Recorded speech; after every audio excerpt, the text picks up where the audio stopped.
অভিনয় জগতের জনপ্রিয় নাম তাহসান খান।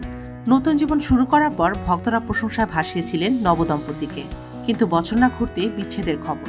গত বছরের 4 জানুয়ারি তাহসান খান ও রোজা আহমেদ তাদের বিয়ের সুখবর দিয়েছিলেন। তবে সেই সুখের গল্প বেশি দিন স্থায়ী হলো না। বিয়ের মাত্র কয়েক মাসের মধ্যেই দুজনের সম্পর্কে নেমে এসেছে বিচ্ছেদের ছায়া।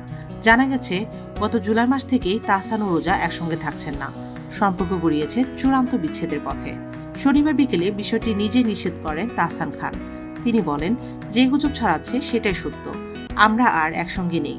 বেশ কয়েক মাস ধরেই আলাদা থাকছি। খুব শিগগিরই আনুষ্ঠানিকভাবে বিষয়টি জানানো হবে। কিছুদিন আগে রোজা আহমেদের শেয়ার করা একটি বিবাহবার্ষিকীর কেকের ছবি ঘিরে শুরু হয় নানা আলোচনা। তার পোশাক উপস্থিতি নিয়ে তৈরি হয় নানা জল্পনা।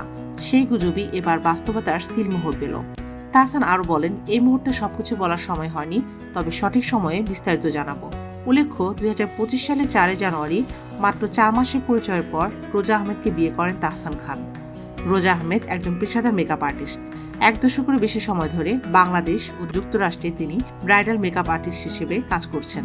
নিউ ইয়র্কে রয়েছে তার নিজস্ব মেকআপ প্রতিষ্ঠান। এর আগে 2006 সালে 3 আগস্ট অভিনেত্রী রাফিয়াত রশিদ বিথিলার সঙ্গে বিবাহ বন্ধনে আবদ্ধ হন তাহসান খান। দীর্ঘ 11 বছরের সেই সংসারের ইতি ঘটে 2017 সালে।